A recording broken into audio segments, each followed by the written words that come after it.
காலை வேளையில் வந்திருக்கிற யாவரையும் கர்த்தருடைய நாமத்தினாலே உங்களை ஆசீர்வதிக்கிறேன். இந்த நாள் உயிர் தெழுதலை கொண்டாடும்படியாக நாம் கூடி வந்திருக்கிறோம். இன்றைக்கும் கூட நான் பேச இருக்கிற தலைப்பு உயிர் தெழுதலின் வாக்குறுதி. இயேசு கிறிஸ்து உயிர் தெழுதலின் வாக்குறுதியை தன்னுடைய சீஷர்களோடு கொடுத்த சில காரியங்களை நாம் பார்க்க போகிறோம்.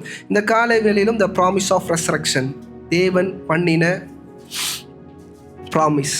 இன்றைக்கி அநேக நேரம் இந்த உயிர் தெழுதல் என்கிற வார்த்தையை நம்ம பேசினாலே அநேகர் பார்த்திங்கன்னா அநேக கலாச்சாரம் அநேக இடத்துல பார்த்திங்கன்னா இது மூட நம்பிக்கையாக என்ன பண்ணுது, எண்ணப்படுது. ஏன்னா அநேகர் என்ன விசுவாசிக்கிறாங்கன்னா, நம்ம செய்கிற பாவத்திற்கு தக்கதாக மறுபிறப்பு என்ன பண்ணுவோம், நம்ம எடுப்போம். நாயாவோ குரங்காவோ இல்லை பூனையாவோ என்ன பண்ணுவோம், எடுப்போம். நம்ம ஒழுங்காக இந்த பூமியில் பரிசுத்தமாக வாழ்ந்து முடிச்சுட்டா இடத்துக்கு நம்ம என்ன பண்ணுறோம், போயிடுவோம். அதுக்கப்புறம் நம்ம டெஸ்டினி முடிஞ்சிடும்னுவாங்க. ஆனால் எல்லார் உயிர் தெழுதலை குறித்து அநேக காரியங்கள் சொன்னாலும், ஆனால் நீங்கள் நினைக்கலாம் இயேசு கிறிஸ்து மட்டும்தான் 3ஆம் நாள் உயிர் தெழுந்தாரான்னு கேட்டால் இல்லை. அநேகர் சொல்லும் போது எப்படி சொல்லிடுவாங்கன்னா, இந்த பூமியிலே இயேசு கிறிஸ்து மட்டும்தான் 3ஆம் நாள் என்ன பண்ணார், இல்லை. நீங்கள் சயின்டிஃபிக்காக நீங்கள் ரெக்கார்டு எடுத்து பார்த்தீங்கன்னா 1500 கேசஸ் இருக்குது. மரித்தவர்கள் என்ன பண்ணியிருக்கிறாங்க, உயிர் பெருத்திருக்கிறாங்க. டாக்டர்ஸ் தே ஆர் டெட் என்று சர்டிஃபிகேட்டை கொடுத்து போஸ்ட்மார்ட்டம் பண்ண அனுப்பின அந்த இடத்துல என்ன பண்ணியிருக்கிறாங்க, உயிரோடு எழுந்திருக்கிறாங்க. இன்றைக்கி இயேசு கிறிஸ்து மட்டும்தான் 3ஆம் நாள் எழுந்தாரான்னு கேட்டால் இல்லை. வேதத்தில் இன்னொரு அர்த்தம் இருக்கிற லாசர் என்ன பண்ணார், 3ஆம் நாள் உயிர் தெழுந்தார். ஏன்னா இப்படி உயிர் தெழுதல் பண்ணுறதுனால அவங்க சூப்பரிஷியல் கிடையாது. இன்றைக்கி சபை ஒரு விஷயம் புரிஞ்சு கொள்ளணும். அப்படி எத்தச்சியாக உயிரோடு வரது வேறு. ஆனால் இயேசு கிறிஸ்து நான் உயிர் தெழுவேன் என்று சொல்லி அவர் என்ன பண்ணார், உயிர் தெழுந்தார். ஏதோ இந்த 2000 காலகட்டத்தில் அவர் நான் உயிர் தெழுவேன்னு சொல்லி உயிர் தெழுவல. வேதாகம் உண்டான காலகட்டத்திலேருந்து அவர் என்ன சொல்கிறார், இப்படி ஒருத்தர் வருவார், இவர் என்ன பண்ணுவார், மரிப்பார், நம்மளுக்காக நம்ம பாவங்களுக்காக என்ன பண்ணுவார், தன்னை ஜீவனை தாழ்த்துவார், மீண்டும் 3ஆம் நாள் என்ன பண்ணுவார், உயிர் தெழுவான்ற அநேக காரியங்கள் உண்டு. ஏன்னா 1 கொரிந்தியர் 15ஆம் அதிகாரம் 3-4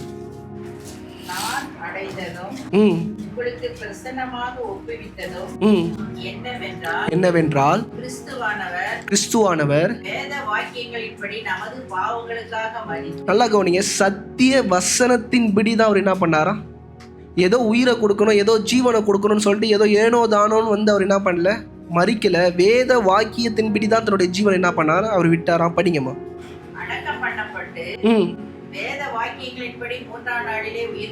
மறுபடியும் கவனிங்க, வேத வாக்கியங்களின்படி தான் 3ஆம் நாள் என்ன பண்ணாரா, உயிர் தெழுந்தாரா.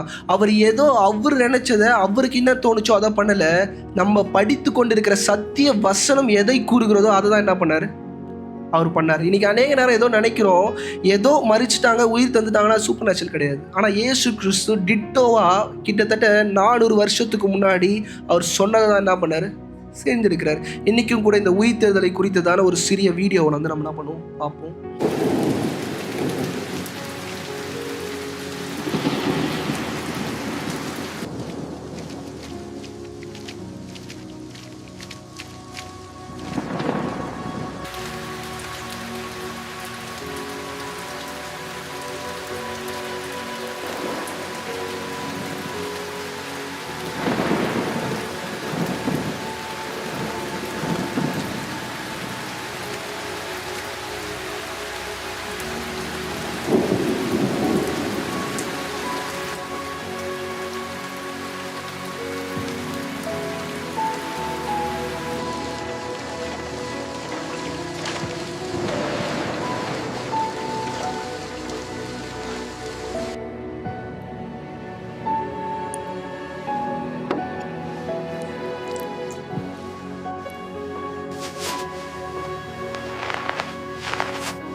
Woman, why are you crying? They've taken him. They've taken my Lord.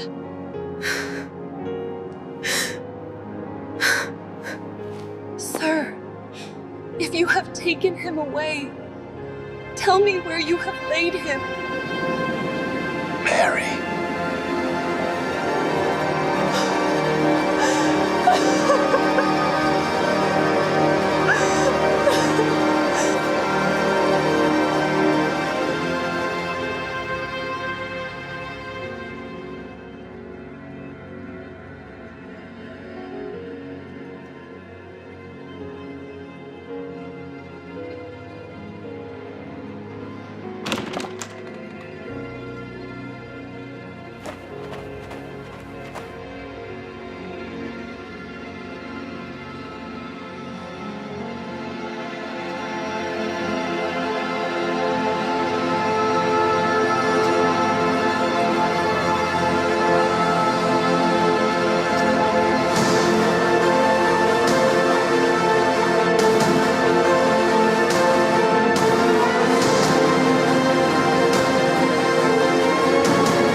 Cast your nets on the other side.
All authority in heaven and on earth has been given to me.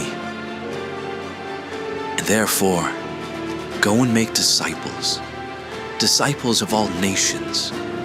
Baptize them in the name of the Father, and the Son and the Holy Spirit. Teach them to obey everything I have commanded you. Model my love. Model the way.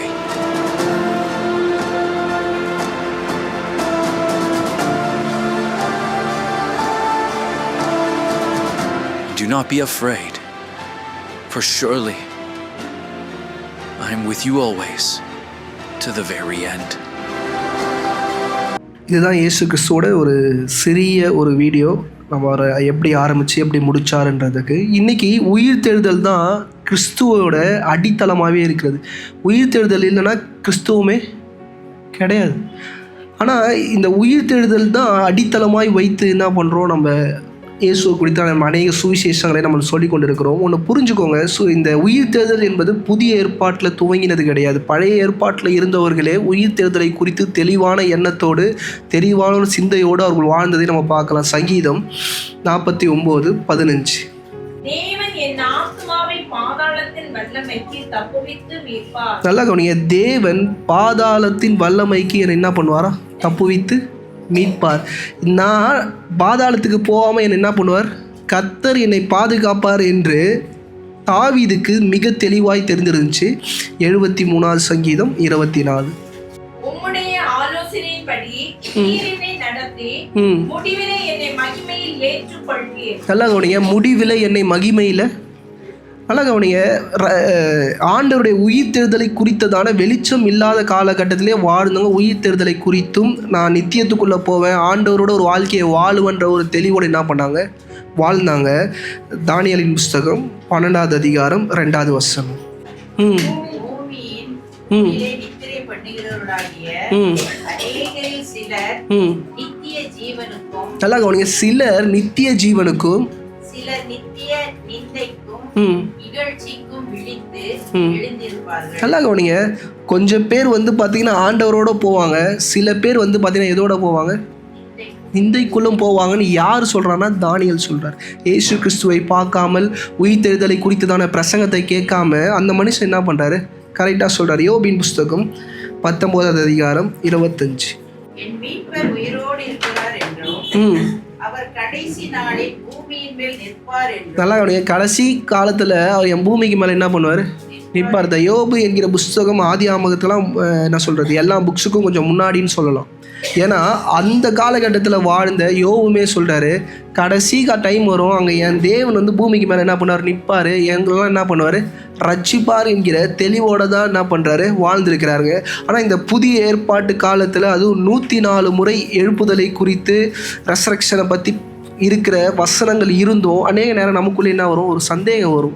இந்த ஒரு வாழ்க்கை தான் நிரந்தரமான வாழ்க்கை, இப்போ நம்ம வாழ்கிறவங்க பார்க்குறோம்ல அதான் நிச்சயம், இப்போ நம்ம பணத்தோடு நல்ல ஆசையோடு சந்தோஷத்தோடு வாழணும், இதுதான் என்னது முக்கியம்.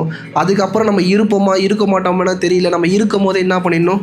நல்லா வாழ்ந்தணும்னு சொல்லிட்டு அநேக காரியங்கள் நமக்குள்ளே சில நேரம் என்ன பண்ணும்? தோன்றும்.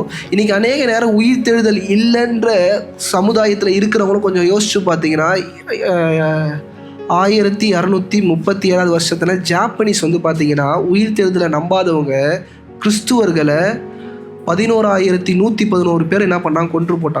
கொன்று போட்டு உயிர்த்தெழுதலை நம்பாதவங்க அவங்க பண்ண காரியம் என்னன்னா, தலையை தனியாக கையை தனியாக வெட்டி ஒருத்தனுடைய பாடியில் இருக்கிற ஒரு கையை மட்டும் எரிக்கிறது, ஒரு காலை மட்டும் எரிக்கிறது, தலையை மட்டும் எரிக்கிறது, மிச்சம் எல்லாரோட பாடியும் நல்லா மிக்ஸ் பண்ணி ஒரே இடத்துல என்ன பண்ணுறது? புதைச்சவங்க என்ன தெரியுமா சொன்னாங்களாம்? உங்களை உயிர்த்தெழுகிற கர்த்தரால் என்ன பண்ண முடியாது? உங்களை உயிர்த்தெழ பண்ண முடியாது. ஏன்னா அந்த அளவுக்கு குழப்பி. நீங்கள் நல்லா பாருங்கள், யாரெல்லாம் இல்லைன்னு சொல்கிறவங்களும் உயிர்த்தெழுதலை குறித்ததான பயத்தோடு சில காரியங்களை நீங்கள் பண்ணதை வரலாறுல என்ன பண்ணலாம்? பார்க்கலாம். என்ன பாஸ்டர் எரிச்சிட்டாங்களே அப்போனா உயிர்த்தெழ முடியாதான்னு கேட்டால், ஒன்றுமே இல்லாததுலேருந்து துவங்குறவரால் அவரால் என்னன்னாலும் பண்ண முடியும். இன்றைக்கி ஃப்ளைட் கிராஷ் ஆகுது, எல்லாம் எரிஞ்சு செத்து போயிடுறாங்க, அப்போ அவங்களுக்குலாம் உயிர்த்தெழுதல் இல்லையா பாஸ்டர்னு கேட்டால், மண்ணினால் தேவனாகிய கர்த்தர் எல்லாரும் என்ன பண்ணார்? உருவாக்குனார். டஸ்ட்டில் இருந்து அவரால் என்ன பண்ண முடியும்? எல்லாத்தையும் பண்ண முடியும். நம்ம எந்த நிலையில் நம்ம போனாலும் நம்மளால் அவரை என்ன பண்ண முடியும்? உயிர்த்தெழ பண்ண முடியும். இன்றைக்கி அநேக நேரம் இந்த பாடி மட்டும்தான் இங்கே இருக்குது, சோலுன்றது பேரடைஸுக்கு போயிடும். அநேகர் நினைக்கிறாங்க பாடி சோல் எல்லாமே இங்கேயே தான் இருக்கணும். இல்லை, சரீரம் மட்டும்தான் இந்த பூமியோடு என்ன பண்ணும்? போயிடும். இந்த சோல், ஏன்னா நீங்கள் சிலுவையில் தொங்கும்போது சொல்லுவார் ஆண்டவர், இன்றைக்கி நீ என்னோட கூட என்ன பண்ணுவேன்?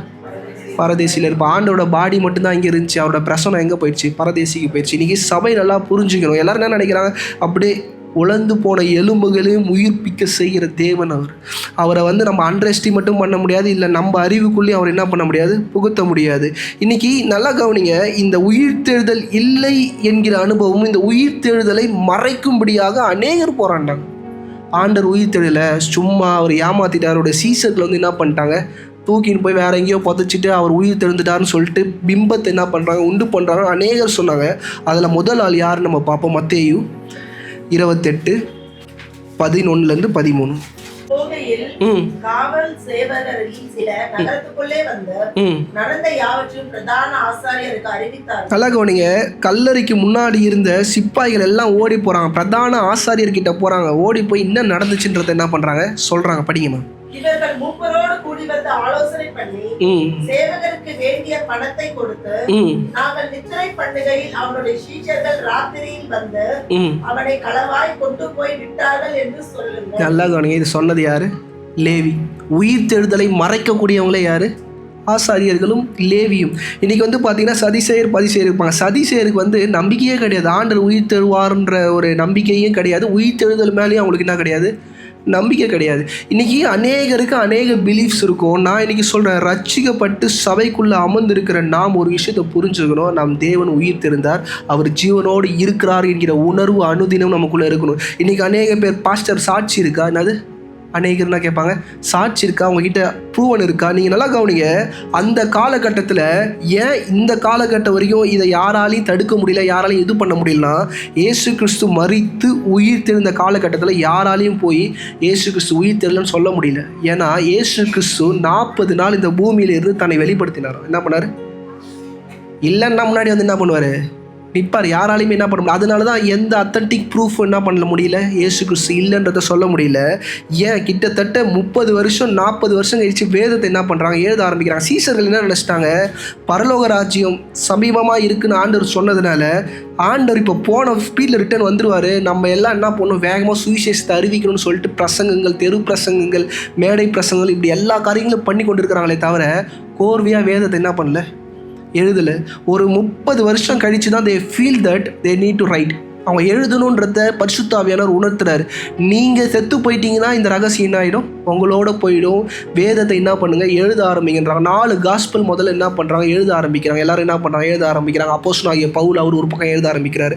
எழுதும் போது நீங்கள் நல்லா கவனிச்சிங்கன்னா 1 கொரிந்தியர் 15:6 அதன் பின்பு அவர் 500 பேருக்கும் அதிகமான சகோதரருக்கும் ஒரே டைம்ல 500 பேருக்கு முன்னாடி தோன்றினார்னு யார் சொல்றாருன்னா அப்போஸ்தலனாகிய பவுல் சொல்றாரு. அப்போஸ்தலனாகிய பவுல் எப்போ வேதத்தை எழுத ஆரம்பிக்கிறாருன்னா கிட்டத்தட்ட ஒரு 40 வருஷம், இயேசு கிறிஸ்து உயிர் தெழுந்த பிறகு 40 வருஷம், கிட்டத்தட்ட 40 இயர்ஸ் கழிச்சு என்ன பண்ணுறாரு, லெட்டரை எழுதுறாரு. எழுதும் போது சொல்கிறாரு, இயேசு கிறிஸ்து ஒருத்தர் 2 பேர்கிட்ட என்ன பண்ணல, சும்மா மூஞ்ச காமிச்சிட்டு போல 500 பேருக்கு முன்னாடி தன்னை வெளிப்படுத்தி தன்னை தேவன் என்று என்ன பண்ணாரா, காமிச்சாருன்றாரு. காமிச்சது மாத்திரம் இல்லை, சொல்றதுக்கு படிங்கம்மா. 40 வருஷம் கழிச்சு அப்போஸ்தலனாகிய பவுல் சொல்றாரு, டே இல்லை நீங்கள் என்னை வச்சு காமெடி பண்ணிங்கன்னா இன்னும் உயிரோடு இருக்கிறாங்க, பார்த்த நாங்கள் எல்லாரும் என்ன பண்ணுறாங்க, இவர் பார்க்கல, அப்போஸ்தலனாகிய பவுல் பார்க்கல, இயேசு கிறிஸ்து என்ன பண்ணல, உயிர்த்தெழுதலை பார்க்கல. ஆனால் அவர் என்ன சொல்கிறாரு, இன்னும் இவ்வளோ பேர் இருக்கிறாங்க, 500 பேர் என்ன பண்ணுறாங்க, உயிரோடு தான் இருக்கிறாங்க, அவங்க இன்னும் சாவலை. நீ இல்லைன்னு சொல்கிறதுக்கும் அப்படி இப்படின்னு சொல்லி ஏமாத்துறதுக்கும் என்ன பண்ண முடியாது, உன்னால் ஒன்றும் முடியாது. ஏன்னா ரோமருடைய ராஜாக்களே தோற்று போயிட்டாங்களாம். சதிசேயரும் பதிசேயரும் பைபிள் இல்லாத ஒரு விஷயம் சொல்கிறேன், ராஜா கிட்ட போய் அழுகுறானுங்களாம். இது இப்படியே போச்சுன்னா ராஜ்யபாரம் என்ன பண்ணிடும், மாறிடும், அவனுங்க புரட்சியை உண்டு பண்ணுவானுங்கன்னு சொன்னவனே தன் ராஜா ரோமருடைய பேரரசில் இருக்கிற தலைமைத்துவத்தில் இருக்கிற ஒரு ராஜா ரோம்லேருந்து அனுப்புகிறாரு. யாரை அனுப்புகிறாரோ ஒரு சேவனை அனுப்புகிறார். போய் இயேசு கிறிஸ்துவோட பாடியை நீ எடுத்துகிட்டு வந்தாதான் என்னது உனக்கு ஜீவன் சொல்லி அமுச்சு விட்டுரு. அவன் எல்லா கலரையும் நோண்டுறான், எல்லா பணத்தையும் நோண்டுறான், எல்லாரும் மூஞ்சும் பார்க்குறான். இயேசு கிறிஸ்து மூஞ்சும் என்ன பண்ணல, இல்லை அவன்கிட்டயே இயேசு நின்றாரான். அன்றைக்கே ரசிக்கப்பட்டிருக்கிறான். அன்றைக்கே ரோம அரசுக்கு விரோதமாக நின்று அவர் தான் மேசியான்னு சொல்லிட்டு ராஜாக்கிட்டே போய் சொல்லியிருக்கிறான். நீங்கள் சொல்கிற மாதிரி நான் 3 நாள் தேடினேன், ஒரு பாடியும் கிடைக்கல, ஏன்னா என் முன்னாடியே நின்றுட்டாருன்றார். நீங்கள் சிலுவில் இறைச்சது என்ன பண்ணார், அவர் எனக்கு காமிச்சாருன்னு உடனே ராஜாவே இது உண்மைதான் போல, என்னது இயேசு கிறிஸ்துன்றது உண்மைதான் போலன்னு அவரே விட்டார். இன்றைக்கி நம்ம இந்த உயிர்த்தெழுதலின் வாக்குறுதிக்குள்ளாய் நம்ம கடந்து போக போகிறோம். சர்மனுக்குள்ளே நம்ம கடந்து போகிறோம். இந்த காலைகளில் யோசிச்சு பாருங்கள், இயேசு கிறிஸ்துவை சிலுவையில் அடைச்சி என்ன பண்ணிட்டாங்க, சாவடிச்சுட்டு அவர் என்ன பண்ணிட்டாங்க, கல்லறையில் எடுத்துமே வச்சுட்டாங்க. சீசர்களோட இருதயம் எப்படி இருக்குன்னு யோசிச்சு பாருங்க. ஏன்னா இந்த காலகட்டத்தில் அந்த இருதயத்தோடு தான் நம்ம சபைக்குள்ளே வந்து உட்காரோம். ஆண்டவர் எனக்கு ஏதாச்சும் செய்வாரா, ஏதாச்சும் பண்ணுவாரா, என் வாழ்க்கை ஏன் இப்படி இருக்கு. நல்லா கவனிங்க, சீசர்கள் எப்படி இயேசு கிறிஸ்துவை பின்தொடர்ந்தாருங்கன்னா, இவர் தான் தெய்வம், இவரால் முடியாத காரியம் ஒன்றுமே இல்லை, இவர் கூட இருந்தால் நம்ம வாழ்க்கை நல்லா இருக்கும். ஏன்னா சாப்பாடு வேணுமா, மீன் வேணுமா, பிரெட் வேணுமா, எல்லாத்தையும் என்ன பண்ணுறாரு, கொடுக்குறாரு. இவங்க வேலைலாம் செய்யலை, கூட சும்மா இயேசு கிறிஸ்து என்ன பண்ணுறாரு, ஃபாலோ பண்ணுறாங்க. வரி கட்டணும் ஆண்டவரேன்னு கேட்குறாங்க. போ, மீனோட வாயில் இருக்குது, வரி என்ன பண்ணு, எடுத்து கட்டு. உபவாசமும் இருக்கிறது கிடையாது, ஜபமும்.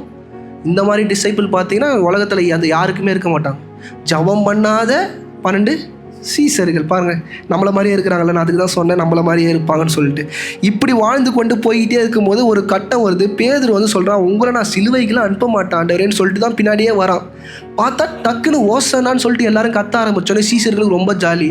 நம்ம மாஸ்டர் தான் அடுத்தது யார், ராஜா. நமக்கு அரண்மனையில் என்னது தங்கிறதுக்கு வீடு தர போகிறாங்க. பிரதான ஆசாரியன் மாதிரி நம்மளும் என்ன பண்ணலாம், ஜாலியாக இருக்கலான்ற எண்ணத்தோடையே ஆண்டவர் கூட பின்தொடர்ந்து வரக்கும் போது எஸ்எம்எனில் போய் அழுகுறாரு. அரெஸ்ட் பண்ணும் போது என்ன பண்ணுறாரு, தன்னை தாழ்த்திடுறாரு.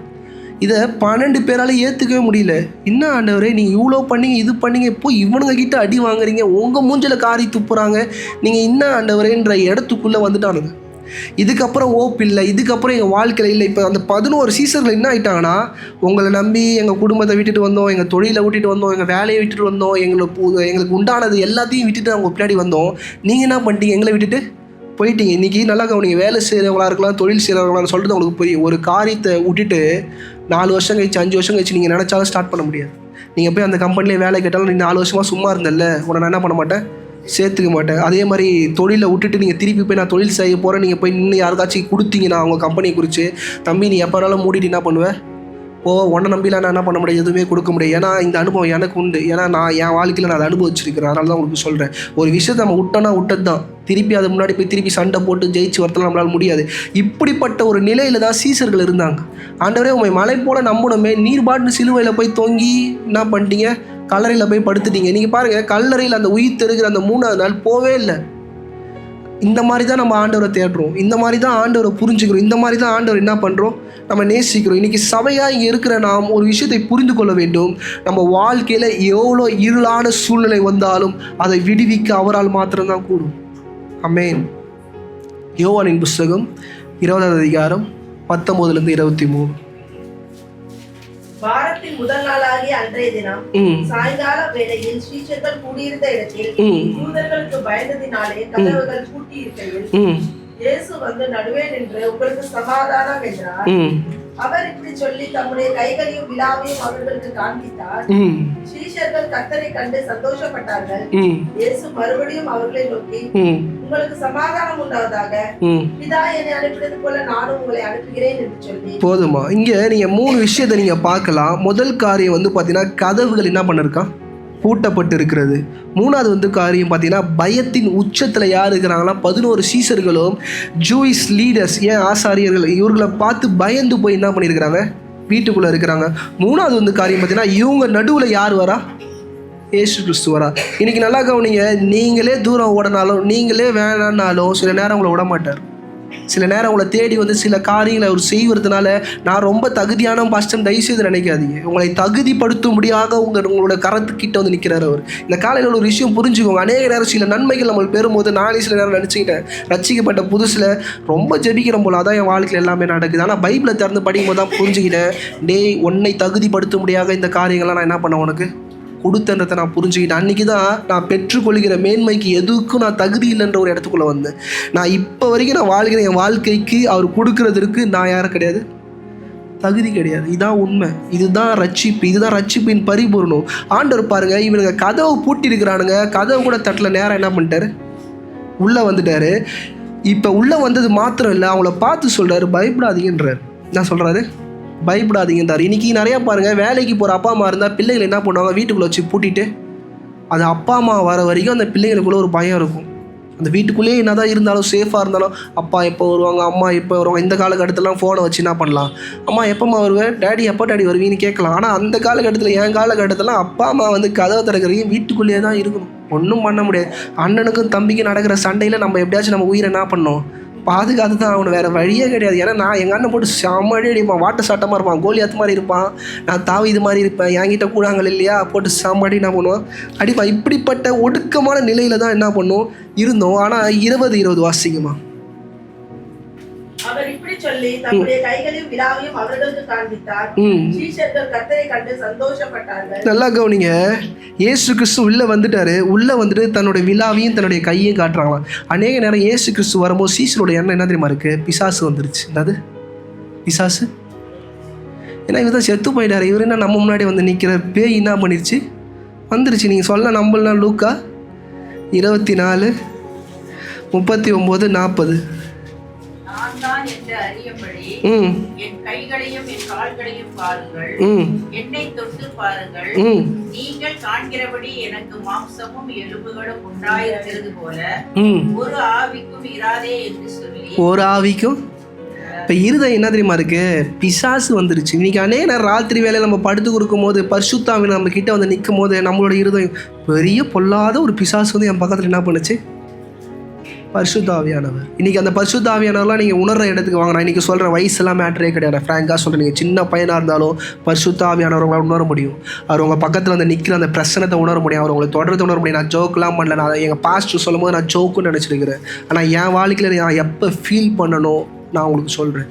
என் கீழே விழும்போது என் தலையை தாங்கின அனுபவங்களை கூட நான் ஃபீல் பண்ணியிருக்கிறேன். நீங்கள் வண்டியில் போவீங்க, ஆக்சிடென்ட் ஆகி கீழே விழுவீங்க, உன் தலை கீழே இடிக்காத ஒரு காரை வந்து பிடிக்கிற அந்த உணர்வு உங்களால் உணர முடியும். இப்போ நான் சொல்லும் போது எல்லாமே ஜோக்காக இருக்கும், ஆனால் உங்கள் வாழ்க்கையில் அது நடக்கும்போது நீங்கள் என்கிட்டே வந்து சொல்லுவீங்க, பாஸ்டர் நீங்கள் அன்றைக்கி சொன்னீங்கல்ல, என் வாழ்க்கையில் என்ன பண்ணுச்சு நடந்துச்சு. அநேக நேரம் பரிசுத்தாவியானவர் நம்ம எப்படி பார்க்குறோன்னா, பிசாசு அவர் வெக்கப்பட்டு என்ன பண்ணிடுறாரு, இவனுக்கு தன்னை காட்டும்படியாக வரும்போது நீங்கள் அவரை பார்த்து சொல்கிறது பிசாசு. அசுத்தாவியின் போராட்டம் என் வீட்டுக்குள்ளே இருக்குது பாஸ்டர். என்னது, பரிசுத்தாவியானவர் வந்தாலும் கதவு திறக்கும், பிசாசு வந்தாலும் என்ன பண்ணும், கதவு திறக்கும். புரியணும் யார் நம்ம கிட்ட வரான்றது. படிங்கம்மா. நம்முடைய கைகளையும் கால்களையும் அவர்களுக்கு காண்பித்தார். ஆனாலும் சந்தோஷத்தினால் அவர்கள் இன்னும் விசுவாசியாமல் ஆச்சரியப்படுகையில் புசிக்கிறதுக்கு ஏதாயிலும் இருக்கே உண்டா என்று அவர்களிடத்தில் கேட்டார். இன்னைக்கு அவங்க இன்னும் விசுவாசிக்கவே இல்லை. இன்றைக்கி அநேக நேரம் ஆண்டவர் சில காரியங்கள்லாம் உங்களுக்கு பண்ணுறாருல, நல்லா புரிஞ்சுக்கோங்க. நீங்கள் விசுவாசிக்கலன்றதுனால தான் திருப்பி பண்ணிட்டு இருக்கிறாரு. நீங்கள் விசுவாசத்துக்குள்ளே வந்துட்டீங்கன்னு வச்சுக்கோங்களேன், நான் சொன்னேனே இதுக்கப்புறம் உஷாராகிடுங்க. கொஞ்சம் தள்ளி போவார், என்ன பண்ணுவார், கொஞ்சம் டெஸ்ட்லாம் என்ன பண்ணுவார், அனுபவிப்பார். யோபு மாதிரி சில கஷ்டங்களை என்ன பண்ணுவார், காட்டுவார். ஏன்னா ஸ்டார்டிங்கில் வந்து ரட்சிக்கும் போது எனக்கெல்லாம் இருந்த ஆசீர்வாதம் எதுவும் கிடையாது, நினச்சதெல்லாம் நடக்கும், வேண்டதெல்லாம் கிடைக்கும். ஆனால் ரட்சிக்கப்பட்டு ஒரு தரத்துக்கு வந்துட்ட பிறகு வந்து பார்த்தீங்கன்னா எல்லாத்தையும் கொஞ்சம் கஷ்டப்பட்டு தான் வாங்கி கொடுற மாதிரி இருக்குது. நல்லா பாருங்கள், இவனுங்க பார்த்தோன்னே நம்பவே இல்லை. ஆண்டவர் சொல்கிறாரு, சாப்பிட என்னப்பா இருக்குது, நான் என்ன பண்ணுறேன், சாப்பிட்றேன். பேயெலாம் என்ன பண்ணாது, சாப்பிடாது. பேயெலாம் என்ன பண்ணாது, தண்ணி குடிக்காது. என்ன இருக்குன்னு கேட்குறாரு. படிங்கம்மா. நல்லா கவனிங்க, பொரிச்ச நம்ம ஆளுங்களுக்கு எவ்வளோ பிரச்சனையாக இருந்தாலும் என்ன வேணும், பொரிச்ச மீன். வீட்டில் உயிர் போகிற அளவுக்கு சண்டை நடக்கும். எனக்கு சிக்கன் 65 பொரிச்ச மீன் இருந்தால் தான் நான் என்ன பண்ணுவேன், தெரியுதா நான் சொல்கிறது? நம்ம வீட்டில் அவ்வளோ துக்கம் இருக்கும், அவ்வளோ கஷ்டம் இருக்கும். ஆனால் பொரிச்ச கறி, பிரியாணி, இப்படிப்பட்ட விஷயங்களை நம்ம வாழ்க்கையில் என்ன பண்ணோம், தேவைப்படும். அப்போல்லாம் கடவுளை என்ன பண்ண மாட்டோம், தூஷிக்க மாட்டோம், கடவுளை பற்றி நம்ம நினைக்க மாட்டோம். நான் அப்படி தான், நான் உங்களை யாரையும் சொல்ல, நான் சொல்கிறேன், பொரிச்சது இல்லாமல் உள்ள என்ன பண்ணாது, இறங்காது. என் பாஸ்டர் வீட்டில் என்னை பழகுபடுத்திட்டாங்க. 3 வேளையும் பொரிச்சது இல்லாமல் நான் சாப்பிட்டதே கிடையாது. கிட்டத்தட்ட ஒரு 4 வருஷம் தொடர்ந்து அப்படியே சாப்பிட்டு பழகிட்டேன். வறுத்த மீன் இருந்தால் தான் உள்ளே என்ன பண்ணுது, சாப்பாடு இறங்குது. பாருங்கள், நம்ம அவ்வளோ கஷ்டத்தில் இருக்கிறோம், ஆனால் மீன் மட்டும், ஆனால் கஷ்டத்தில் இருக்கும்போது ஆண்டவர் நமக்கு என்ன பண்ண தேவையில்லை. படிங்கம்மா. அப்பொழுது பொரித்த மீன் கண்டத்தையும் தேன் கூட்டு துணியையும் அவருக்கு கொடுத்தார்கள்.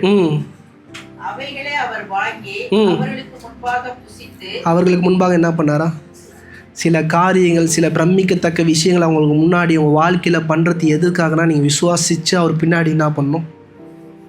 நல்லா கவனிங்க, இது ஸ்டார்டிங் ஸ்டேஜ் ஆஃப் ரட்சிப்பு. இது நீங்கள் அழகாக அப்படி புரிஞ்சுக்கினா தான் உங்களுக்கு புரியும். இப்போ இறங்கி வந்து எல்லாத்தையும் செய்கிறாரு, ஆனால் கொஞ்ச நாள் என்ன பண்ணுறாரு, விட்டுட்டு போயிடுவார். இவனுக்கு தான் என்ன பண்ணணும், சமாளிக்கிறோம். ஆனால் நம்ம எப்படி தெரியுமா ஆண்டவர் கேட்குறோம், என் கூடியே என் வாழை பிடிச்சிக்கினே ஆண்டவர் வரணும். அவர் எப்படி யோசிக்கிறோன்னா, வேலைக்காரனாக யோசிக்கிறோம். வேலைக்காரன் மட்டும்தான் கொடுக்குற சம்பளத்துக்கு பின்னாடியே வந்து என்ன பண்ணுவான், வேலை செய்வான். நம்ம எப்படி நம்ம நினைக்கிறோம், நம்ம அவருக்கு கொடுக்குற சம்பளம் வந்து ஆராதனை, அவருக்கு நம்ம கொடுக்குற சம்பளம் நம்மளோட துதி, அதனால் அவர் எல்லாத்தையும் எனக்கு என்ன பண்ணணும், செய்யணும்னு நினைக்கிறோம். இன்றைக்கி 2வது காரியம், யாரை குறித்து அவர்கள் பயப்படுகிறார்கள் என்று பார்த்தால் யூத தலைவர்களை கண்டு என்ன பண்ணுறாங்க, பயப்படுறாங்க. யோவானின் புஸ்தகம் 20வது அதிகாரம் 19வது வசனம். வாரத்தின் முதல் நாளாகிய அன்றைய தினம் சாயங்கால வேளையிலே சீஷர்கள் கூடியிருந்த இடத்தில் யூதர்களுக்கு பயத்தினால் கதவுகள் பூட்டப்பட்டிருக்க. இன்னைக்கு பாருங்க, அநேக நேரம் சில பயத்தின் நிமித்தம் நம்ம வாழ்க்கையில நம்மளே ஒரு பூட்டு போட்டுக்கிறோம். சில பேர் வந்து பார்த்தீங்கன்னா சில பிரச்சனைகள், சில போராட்டங்கள், சில அழுத்தங்களில் ஃபேமிலி ப்ராப்ளமாக இருக்கலாம், இல்லை ஃபேமிலி சுச்சுவேஷனாக இருக்கலாம், எதிர்காலத்தை குறித்து இல்லை ப்ரெசன்ட் சுச்சுவேஷன் நினச்சி நம்மளே ஒரு விதமான பயத்திற்குள்ளே, ஒரு ஒடுக்கத்திற்குள்ளே நம்ம போவது உண்டு.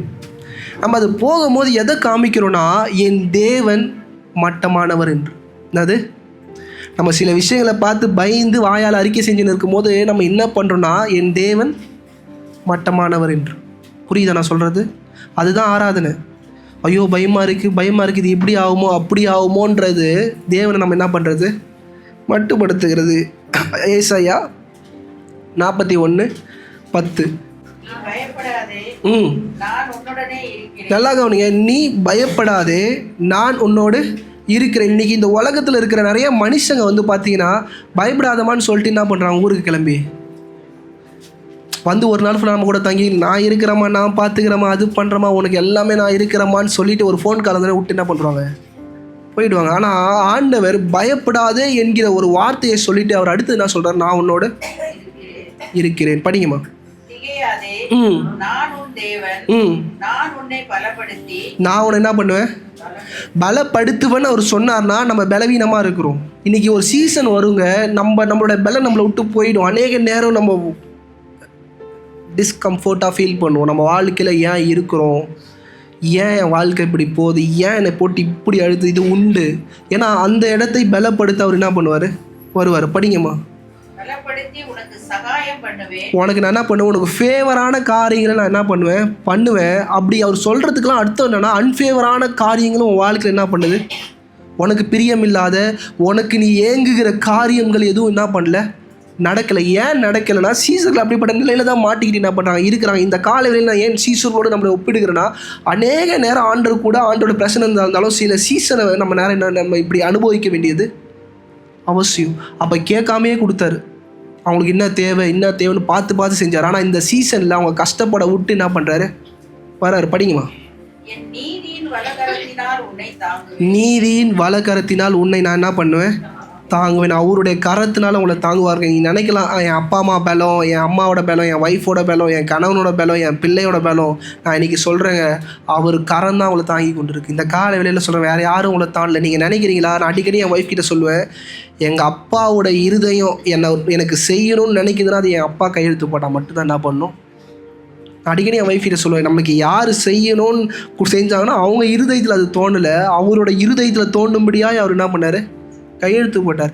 இல்லைன்னா கணவன் கூட நம்ம மேலே அன்பு செலுத்த மாட்டாங்க. நான் ஃப்ராங்காக சொல்கிறேங்க, அவர் கையெழுத்து போடலன்னா ஒய்ஃப் கூட நம்ம மேலே என்ன பண்ணாது, அன்பு செலுத்த முடியாது. அவர்கிட்ட மட்டும்தான் எல்லாமே இருக்குது. 3வது காரியம், நம்ம பிரச்சனைகள் மத்தியில், போராட்டங்கள் மத்தியில் நமக்கு நடுவில் நிற்க விரும்புகிறாராம். என்னது, நமக்கு நடுவில், நம்ம சூழ்நிலைக்கு நடுவில் அவர் இருக்க விரும்புகிறாராம். ஏன் அவர் அந்த இடத்துல இருக்க விரும்புகிறாருன்னா, உங்களுடைய பிரச்சனைகளை அவர் சுமக்க என்ன பண்ணுறாராம், விரும்புகிறாராம். விட்டுட்டு ஓடுறவங்களாம் கிடையாது.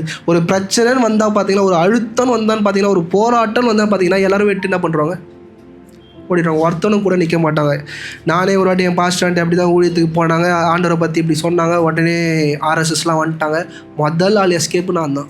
அந்த இடத்த விட்டு எஸ்கேப் ஆனது முதல் ஆள் நான் தான். ஆனால் எல்லோரும் மாதிரி நான் ஓடி போகல. நான் நேராக போய் ஆர்எஸ்எஸ் கூட என்ன பண்ணிட்டேன், நானும் பையன் அவனுங்களும் பையன், என்னது கண்டுபிடிக்க முடியாது. இல்லை ஓடனா கூட கண்டுபிடிச்சிடும். ஒருத்த பையன் இந்த பக்கமாக ஓடனான்னு கண்டுபிடிப்பாங்க.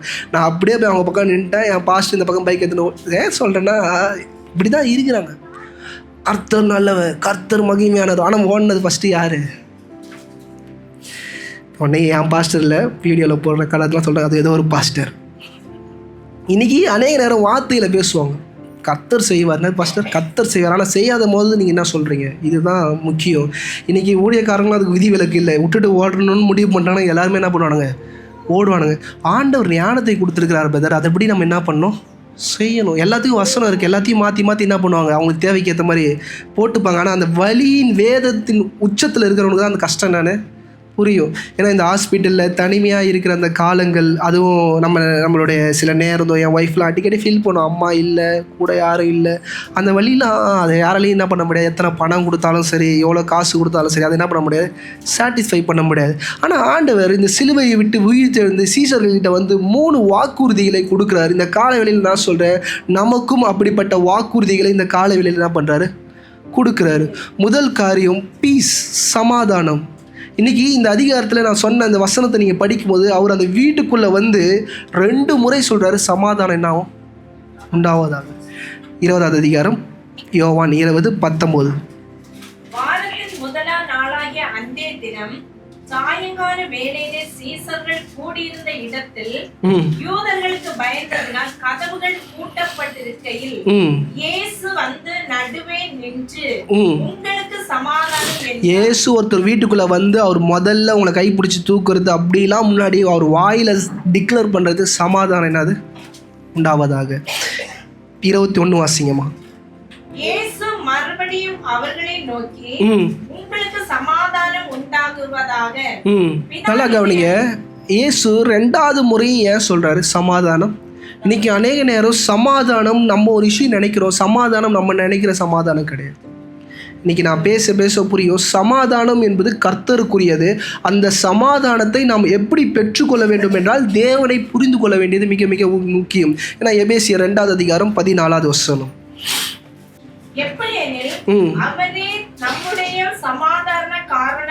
நல்லா கவனிங்க, அவர் தான் யாரா, நம்ம சமாதானத்துக்கு காரணரும் அவர் தான், முடிவும் அவர் தான், ஆரம்பமும் அவர் தான். 17வது வசனம் வாசிக்கணும். அவர் வந்து தூரமாய் இருந்த உங்களுக்கும் சமீபமாய் இருந்த அவர்களுக்கும் சமாதானத்தை சுவிசேஷமாய் அறிவித்தார். நல்லா கவனிங்க, தூரம் இருந்தவங்களுக்கும் கிட்ட இருந்தவங்களும் எல்லாருக்கும் யார் சமாதானத்தை உண்டு பண்ணணும்? கர்த்தர் மாத்திரம்தான் அவங்க வாழ்க்கையில் சமாதானத்தை கொடுக்க முடியும். இன்றைக்கி சமாதானம் எடுத்தால் சமாதானத்தில் 3 காரியம் இருக்குது. Peace between us and God. ஆண்டவருக்கும் நம்ம நடுவுக்கும் ஒரு சமாதானம் வேணும். இன்றைக்கி அந்த சமாதானத்தை நம்ம இழக்கும் போது நம்ம யாருக்கிட்ட பகையாளியாக மாறிடணும்னா கர்த்தர்கிட்ட பகையாளியாக மாறிடணும். இன்றைக்கி நான் சொல்கிறேன், இந்த உலகத்தில் இருக்கிற எவ்வளோ உச்சத்தில் இருக்கிற நபரை வேணால் நம்ம எதிர்க்கலாம், ஆனால் கர்த்தரை ஒரு நாள் என்ன பண்ணக்கூடாது, எதிர்க்கக்கூடாது. நம்ம வார்த்தையும் நம்ம செயலும் கர்த்தரை ஒரு நாள் என்ன பண்ணக்கூடாது, மட்டுப்படுத்தக்கூடாது. இன்றைக்கி அநேகர் நான் ஒழுங்காக தானே பாஸ்டர் இருக்கிறேன், நான் ஒழுங்காக தானே இருக்கிறேன், உங்களோட செயல்களை கர்த்தர் பார்க்கிறாரு, உங்களோட பேச்சும் கர்த்தர் என்ன பண்ணுறாரு, பார்க்குறாரு. இன்றைக்கி நல்லா கவனிங்க, ஆதாம் ஏவாள் இருக்கிறாங்க, தப்பு பண்ணிட்டாங்க. நீங்கள் கொடுத்த ஒய்ஃப் தான் அது, நீ கொடுத்த பாம்பு தான். அந்த வார்த்தையெல்லாம் பாருங்கள், அந்த ஸ்லாங்லாம் யாருக்கு முன்னாடி பேசுகிறோம். நீங்கள் நிறைய நேரம் பாருங்கள், இந்த பிள்ளைங்க இப்போ இருக்கிற பிள்ளைங்க, நான் இப்போ நான்லாம் உண்மையாக சொல்கிறேன், எங்கள் அப்பா அம்மா பார்த்து பயப்படுவேன். எங்கள் அப்பாவுக்கு முன்னாடி இப்பயும் நிற்க என்ன பண்ணுவேன், பயப்படுவேன். ஆனால் இப்போ இருக்கிற பிள்ளைங்கள்லாம் வாடா போடா டே கம்முன்னு என்ன பண்ணுறா, அப்பாவை பார்த்து பேசுகிற வார்த்தைகள், அம்மாவை பார்த்து நீ உனக்கு எதுவுமே, இப்படி அநேக வார்த்தைகள் பாருங்கள் எப்படி இருக்குன்னா, இந்த உறவை முதலாக புரிந்து கொள்ளும். அதுக்கு தான் ஆண்டவர் சொல்கிறார், தகப்பன் தான் என்ன பண்ணு, முதலாவது அதை பண்ணால் தான் நீ என்னையை என்ன பண்ணுவேன். இன்றைக்கி அநேக நேரம் இதை ஏன் சொல்கிறாருன்னா, இன்றைக்கி நான் இந்த சுச்சுவேஷன் நான் ஃபுல்லாக பேசி முடிக்கிற வரைக்கும் அமைதியாக இருங்க, நான் பேசி முடிக்கும் போது சில காரியங்கள் உங்களுக்கு புரியும். 2வது guilty conscious, piece in us. முதல்ல நமக்குள்ளே என்ன இருக்கணுமா, 2வது பீஸ் இருக்கணும். நமக்குள்ளே முதல்ல ஒரு தெய்வீக சமாதானம் இருக்கணும். எபிரேயர் 9:14.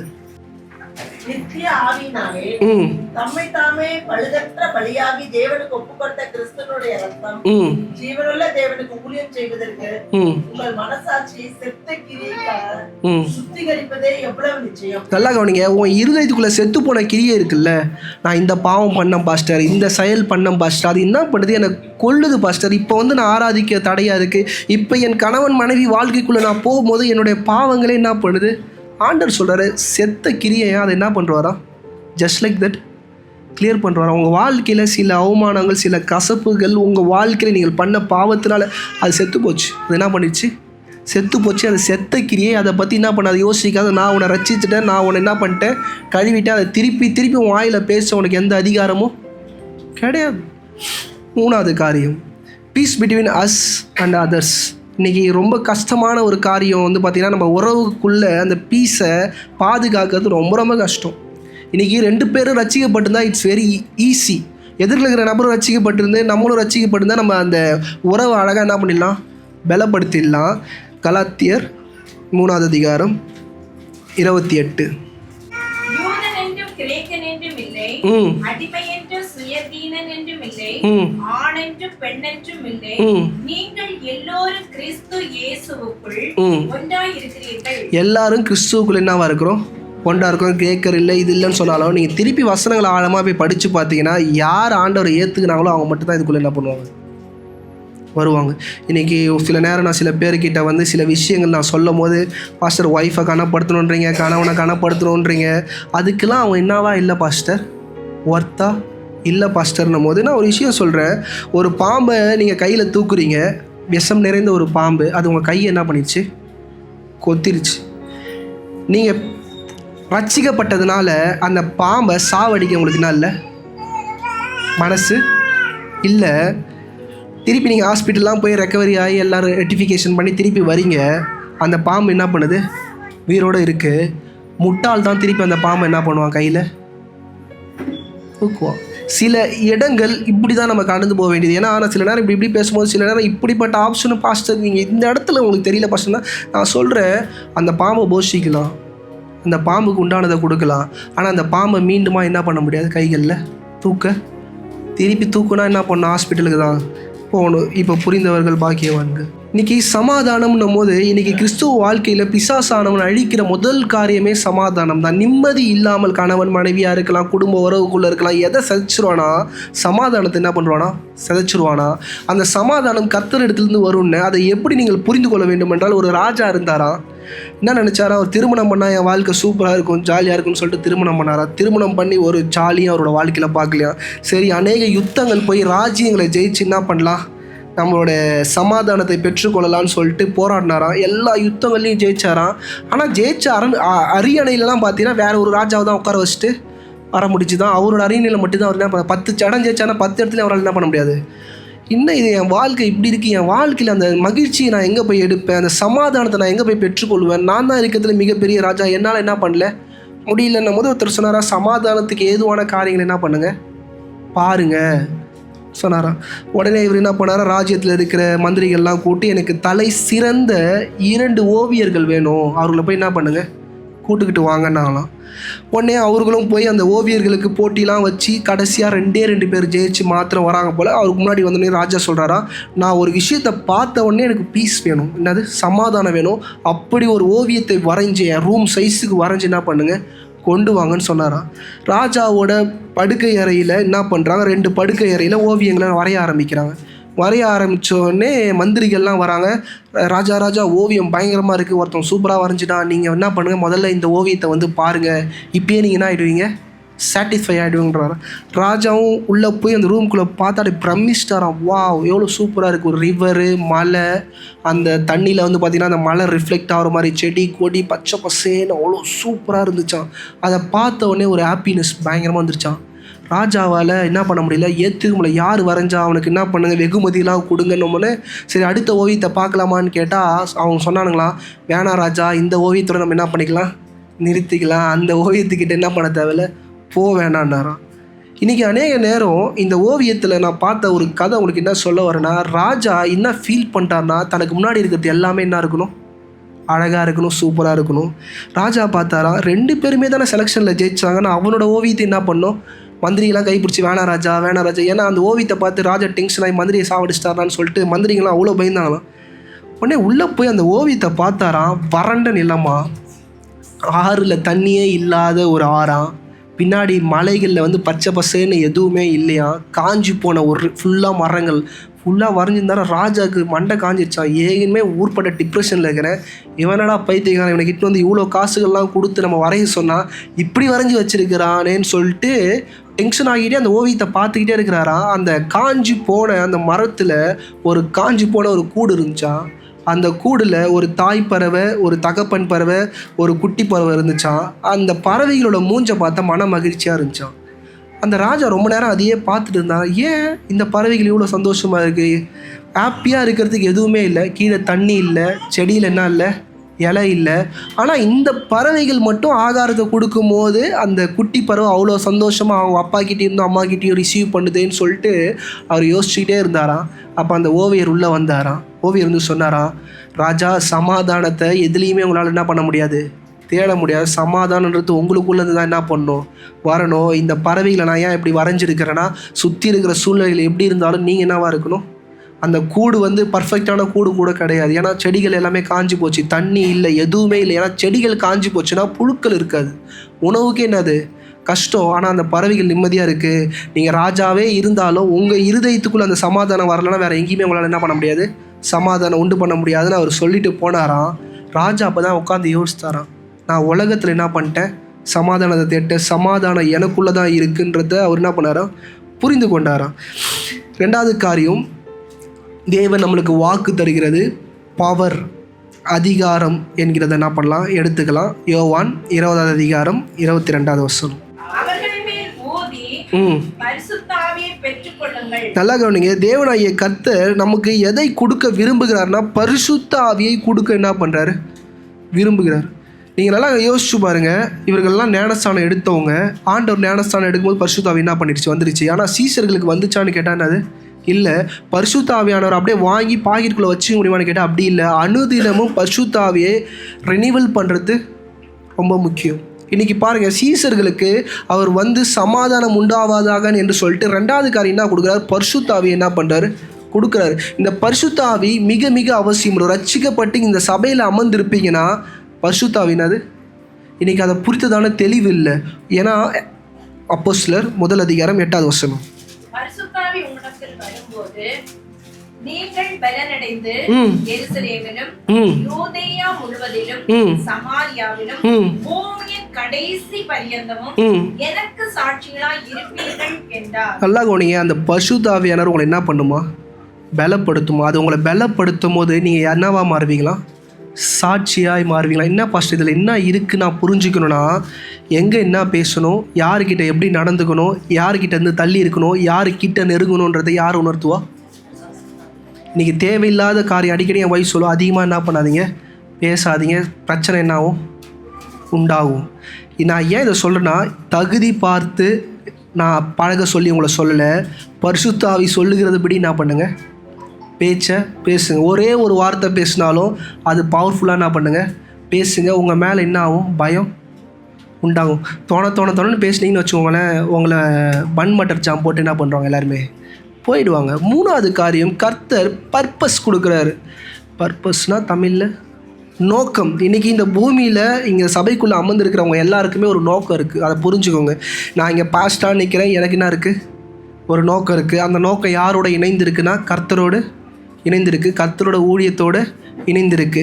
உடனே இப்படி நான் இந்த பக்கம் எடுத்தால், பாஸ்டர் நான்லாம் உலக வேலை செய்கிறேன், என் குடும்பத்தை நோக்கி தான் என்ன பண்ணுறது இருக்குது, இல்லவே இல்லை. முதல்ல புரிஞ்சுக்கோங்க, நீங்கள் எந்த வேலையில் இருந்தாலும், எந்த தொழில் செஞ்சாலும், எந்த காரியம் பண்ணாலும் உங்களுதும் யாரோட இணைஞ்சிருக்கு, கர்த்தரோடு, கர்த்தருடைய ராஜ்யத்தோடு தான் இணைஞ்சிருக்குன்றதை என்ன பண்ணாதீங்க, சபை மறந்துடாதீங்க. யோவான் 20வது அதிகாரம் 21வது வசனம். இயேசு மறுபடியும் அவர்களை நோக்கி, உங்களுக்கு சமாதானம் உண்டாவதாக, பிதா என்னை அனுப்பினது போல நானும் உங்களை அனுப்புகிறேன் என்று சொல்லி, நானும் உங்களை இந்த காலை வேளையில் உங்களை அனுப்பி இருக்கிறாருங்க. நீங்கள் என்னவா இருக்கிறீங்களோ அதுக்கு தான் உங்களை என்ன பண்ணுறாரு, அனுப்பிச்சிருக்கிறார். நான் டாக்டராக இருக்கிறேன் பாஸ்டர், நான் போலீஸாக இருக்கிறேன், நான் வக்கீலாக இருக்கிறேன், இதெல்லாம் யார் அனுப்பிச்சது, கர்த்தர். அந்த இடத்துல கர்த்தர் மகிமைப்படும் முடியான காரியங்களை நீங்கள் என்ன பண்ணணும், செய்யணும். அதுவும் தேவனுக்கு ஊழியம் தான். அநேகம் நினைக்கிறாங்க, இங்கே இப்படி வந்து நின்றுக்கிட்டு மைக்கை பிடிச்சின்னு பேசினா தான் ஆண்டருக்கு என்ன பண்ணுறோம். இங்கே இருக்கிற எல்லாருமே இந்த ஊழியத்தோடு இணைஞ்சிருக்கிறீங்கன்றது எத்தனை பேரால் விசுவாசிக்க முடியுது? இந்த காலவேளையில் நான் கேட்குறேன், எல்லாருமே என்ன பண்ணியிருக்கிறீங்க, அங்கமாக தான் இருக்கிறீங்க, இந்த ஊழியத்தோடு இணைஞ்சு தான் இருக்கிறீங்க. இந்த ஊழியத்தினால உண்டாகிற எல்லா ஆசீர்வாதமும் யாருக்கு உண்டு, இந்த சபையில் அமர்ந்திருக்க அந்த லாஸ்ட்லேருந்து இந்த ஃப்ரண்ட்டில் இருக்கிற எல்லாருக்குமே என்னது உண்டு. அப்போஸ்தலனாகிய பவுல்லாம் நீங்கள் எடுத்து படிங்க, அவர் தெளிவாகவே சொல்கிறார், இந்த ஊழியத்தில் நான் என்னவா இருக்கிறேன், உங்களுக்கு கூட்டாளியா.